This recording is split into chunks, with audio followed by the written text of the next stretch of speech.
Imagine करें कि अगर आपको हमारी दुनिया से 3000 लाइट ईयर्स दूर किसी और प्लेनेट पर भेजा जाए और वहां जाकर आप एक पावरफुल टेलीस्कोप की मदद से अर्थ पर जूम करें, तो मालूम है कि आपको अर्थ पर क्या दिखेगा?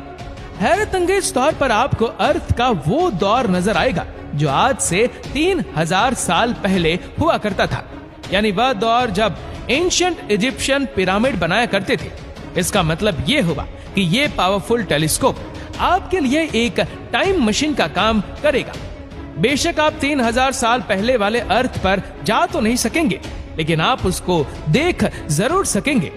अब आप अपनी इमेजिनेशन से निकलकर इस मशीन को देखें, क्योंकि यही है वह टेलीस्कोप जो हमारी दुनिया से करोड़ों लाइट ईयर्स दूर मौजूद गैलेक्सी, स्टार और प्लेनेट के पास्ट में देखने की काबिलियत रखता है। और यह 30 सालों की मेहनत के बाद आखिरकार बना लिया गया है। यह टेलीस्कोप नासा के साइंटिस्ट पिछले 30 सालों से बना रहे थे, जिसको आज जेम्स वेब स्पेस टेलीस्कोप कहा जाता है। $10 बिलियन या फिर 75,000 करोड़ रुपए खर्च करके बनाया जाने वाला ये टेलीस्कोप हजारों इंजीनियर की खून पसीने की मेहनत का नतीजा है। ये दुनिया का सबसे पावरफुल और सबसे ज्यादा कॉम्प्लेक्स टेलीस्कोप है, जो यूनिवर्स में करोड़ों अरबों साल पहले होने वाले वाकयात को देख सकेगा। और इसी वजह से कई साइंटिस्ट इसको टाइम मशीन का नाम भी दे रहे हैं। नासा के पास अब एक ऐसी चीज आ चुकी है जिसके जरिए अर्थ और इस यूनिवर्स के पोशीदा राजों से अनकरीब पर्दा उठने जा रहा है। लेकिन सवाल यह है कि करोड़ों अरबों साल पास्ट में जो कुछ भी हुआ वो ये टेलीस्कोप कैसे देख सकेगा? ये टेलीस्कोप काम कैसे करता है और हम इसके जरिए क्या क्या देख सकेंगे? इन सवालात के जवाब जानने के लिए जरूरी है कि पहले हम ये जानें कि हमें चीजें नजर कैसे आती है। जब हम किसी अंधेरे कमरे में दाखिल होते हैं, बेशक हमारी आंखें उस वक्त खुली हो पर हमें कुछ नजर नहीं आता, लेकिन जैसे ही कमरे में लाइट ऑन की जाती है तो हमें सब कुछ दिखना शुरू हो जाता है। इसका मतलब ये हुआ कि जब कमरे में अंधेरा था तब वह तमाम चीजें वहीं मौजूद थी पर हमें नजर नहीं आ रही थी, लेकिन लाइट ऑन होने के बाद जब लाइट उन तमाम ऑब्जेक्ट से रिफ्लेक्ट होकर हमारी आंखों पर पड़ी तब हमें सब कुछ दिखना शुरू हो गया। यानी हमारे किसी भी चीज को देखने के लिए लाइट बहुत ज्यादा इंपॉर्टेंट होती है।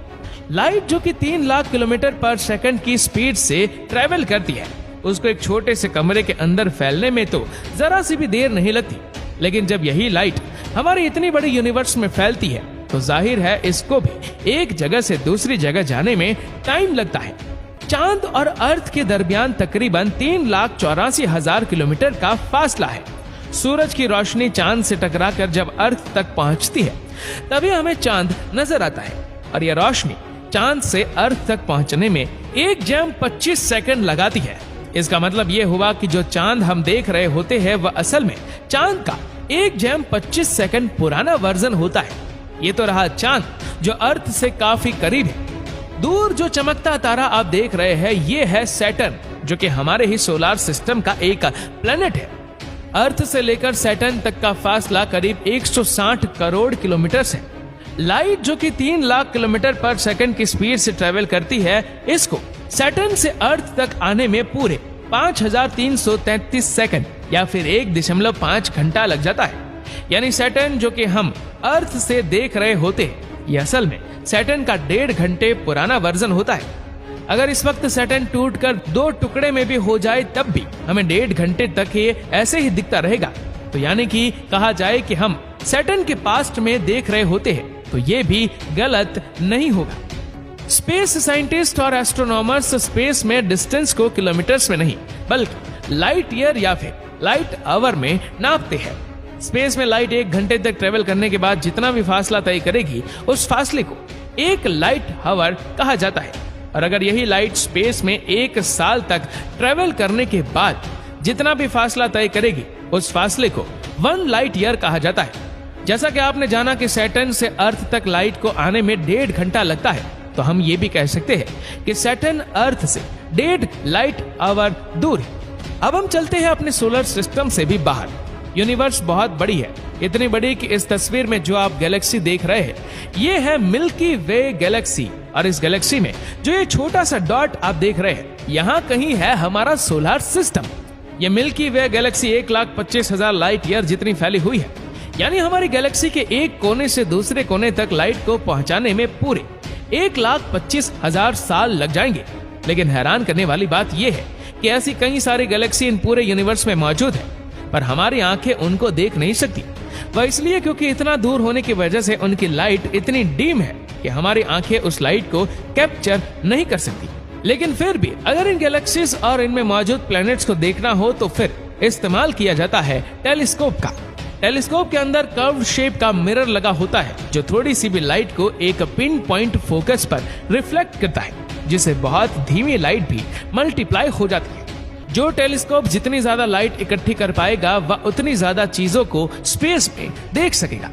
1990 में लॉन्च होने वाला हबल टेलीस्कोप हमारे सोलर सिस्टम में 10 बिलियन लाइट ईयर्स दूर मौजूद गैलेक्सीज को भी देख सकता है। हबल के इस सिस्टम को डीप फील्ड भी कहा जाता है। ये वो पिक्चर है जो हबल डीप फील्ड ने कैप्चर की थी और असल में हम इन गैलेक्सीज के पास्ट में देख रहे हैं। इतना पास्ट कि जब हमारी दुनिया भी नहीं बनी थी। जी हाँ, गैलेक्सीज का ये वर्जन जो आप देख रहे हैं, इनमें से जो लाइट निकल रही है वह असल में 10 अरब साल पहले निकली थी, जो आज हमारे तक पहुंची है, जबकि अर्थ आज से 4.5 अरब साल पहले बना था। अब सवाल ये उठता है कि जब हबल टेलीस्कोप ऑलरेडी गैलेक्सी के पास्ट में देख सकता है तो फिर हमें जेम्स वेब स्पेस टेलीस्कोप की जरूरत क्यों पड़ी? हबल टेलीस्कोप में 2.4 मीटर बड़ा जबकि जेम्स वेब में 6.5 मीटर बड़ा मिरर लगा हुआ है।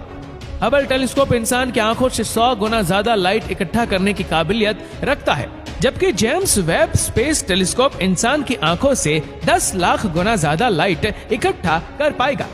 इंजीनियर्स का कहना है कि जेम्स वेब इतना पावरफुल है कि अगर उसको चांद पर रखा जाए तो वह अर्थ पर किसी छोटी सी कैंडल लाइट को भी देख सकता है। ना सिर्फ इतना बल्कि James Webb space telescope infrared light को भी देखने की काबिलियत रखता है। साइंस के मुताबिक जो गैलेक्सी और स्टार हमसे दूर जा रहे हैं उनकी लाइट हमारे तक पहुंचते पहुंचते इंफ्रारेड लाइट में कन्वर्ट हो जाती है। इंफ्रारेड लाइट जो ना ही हबल डिटेक्ट कर सकता है और ना ही इंसानी आंखें। जेम्स वेब स्पेस टेलीस्कोप की मदद से हमें उन गैलेक्सीज का भी पता लग जाएगा जो यूनिवर्स में मौजूद तो है लेकिन हम उनको देख नहीं सकते। इस टेलीस्कोप का मेन मिरर 18 हिस्सों में ऐसे बनाया गया है कि जब उसको स्पेस शटल में डाला जाएगा तो वह फोल्ड हो सकेगा और स्पेस में एक खास मुकाम पर जाते ही उसके मिरर को दोबारा खोल लिया जाएगा। क्योंकि जेम्स वेब टेलीस्कोप को इंफ्रारेड लाइट डिटेक्ट करनी है, इसी वजह से इसका स्पेस में ठंडा होना बहुत ज्यादा जरूरी है। इसके मिरर वाली साइड पर सूरज की थोड़ी सी भी तपिश ना लगे, इसी वजह से इसकी डायरेक्शन सूरज के अपोजिट साइड पर होगी, जबकि इसकी बैक साइड पर सनशील्ड की 6 लेयर लगाई गई है। ये सनशील्ड खुलने के बाद एक टेनिस कोर्ट के साइज जितनी फैल जाती है। ये सब कुछ इतना कॉम्प्लेक्स है कि अगर स्पेस में इसके खुलने के वक्त एक छोटी सी भी गलती हुई तो करोड़ों डॉलर और सालों की मेहनत एक ही पल में ढेर हो जाएगी। 25 दिसंबर 2021 को जेम्स वेब स्पेस टेलीस्कोप को स्पेस में हमेशा के लिए रवाना कर दिया गया है। जेम्स वेब को अर्थ से तकरीबन 15 लाख किलोमीटर दूर एक पॉइंट पर पार्क किया जाएगा जिसको L2 पॉइंट कहा जाता है।